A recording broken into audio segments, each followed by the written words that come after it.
Welcome to the 5-Minute Biographies podcast, where every week we tell you interesting things about interesting people in about 5 minutes.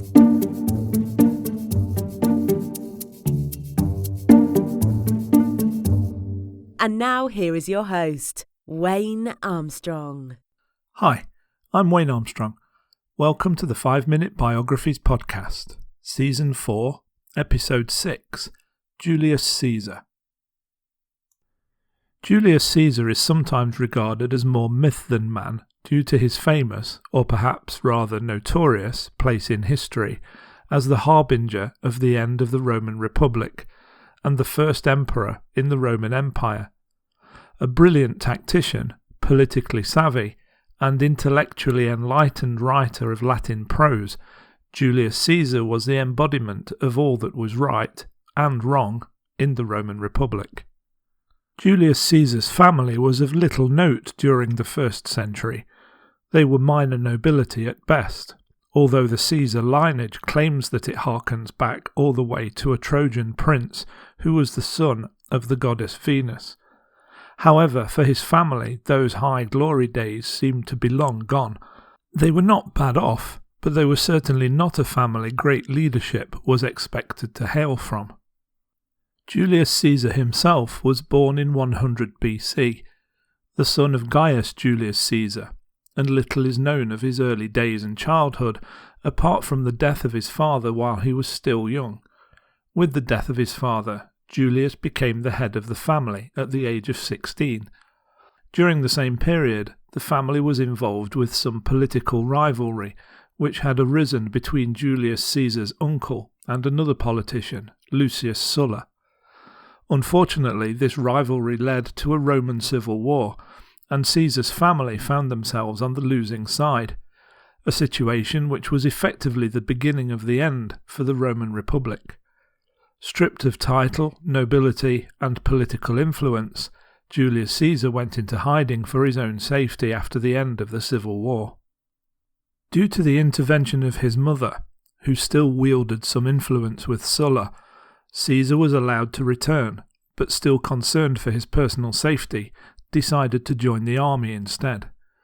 Julius Caesar's time in the army was met with distinction, and he received a number of commendations. After the death of his rival Sulla, Julius felt it was time to return to Rome. He became a popular advocate for the common man, fighting against corrupt politicians in Rome, and for the next several years Caesar's fortunes rose. Between favourable political appointments in Spain, successful military campaigns, and the beginning of a successful political career, Julius Caesar's star was on the rise. As his political star rose, so too did his ability to gain greater command of the military.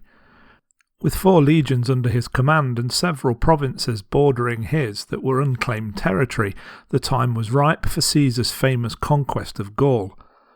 After years of successful conquests, Gaul was to be one of Caesar's greatest challenges. The Germanic tribes that resided in the area were more than a match for the Roman military of the era. However, internal squabbles and tribal divisions kept them from uniting into a force strong enough to resist the Roman advance. Gaul, with only a few minor setbacks, was taken for Rome and would remain Roman for the next 500 years. Caesar attempted to follow up these conquests with an advance into Britain, but due to famine and logistical reasons, Britain was never to be fully conquered by Julius Caesar. Caesar's success as a military general, as well as his position as a politician, began to put him at odds with the leader of the Republic, Pompey. The issue was that his military command was far too strong, and Caesar far too capable. Thus he represented a danger to the Republic. In an attempt to quell this potential danger, Pompey actually succeeded in causing it. Pompey ordered Caesar to disband his military and come to Rome. Caesar, rightly fearing that he would be prosecuted or imprisoned by his political rivals, were he to enter Rome without an army, refused. Caesar was branded a traitor and insubordinate. In response to this, Caesar did what Roman law forbade and crossed the Rubicon with his army and headed to Rome. The Rubicon was the traditional boundary line upon which legions under command of a general were not allowed to enter. The crossing of the Rubicon marked the beginning of the next Roman civil war, and by some historians is also the date ascribed to the moment when the Roman Republic ended. Julius Caesar chased Pompey out of Rome and across the Roman world, defeating his armies in Spain and Greece before finally chasing him to Egypt, where Pompey was betrayed and killed by assassins. After this, Caesar became embroiled in an Egyptian civil war, which after more victories by the brilliant general was put down for good. With his victories across Europe and Egypt behind him, and a long political career advocating against corruption and in favour of the common man, Julius Caesar was seen as the saviour of Rome. During this period, Julius Caesar had also witnessed the ineffectiveness of the Roman Republic and decided that the corruption of the Republic could only be solved by having it reformed into an empire. Julius Caesar brought about sweeping reforms in his short time as leader of the Roman Republic, designating the 365-day Julian calendar as the standard, minting coins, pardoning enemies, and in 44 BC being appointed dictator for life. Jealous of his power and his influence, Julius Caesar's political rivals decided to put Julius Caesar out of commission permanently. On the Ides of March, the 15th, of 44 BC, Julius Caesar was stabbed to death by Roman senators. Although his dictatorship had been brief, the Republic was at an end. Julius Caesar's reforms, as well as the new political system of emperor, would guide Rome for the next 500 years in the west and for another millennium in the east.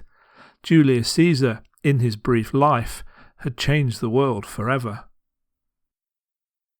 I hope you enjoyed that episode of 5-Minute Biographies. These biographies are also available to read on our website at www.5minutebiographies.com, and some are available to watch on YouTube at 5minutebiographies.com/YouTube.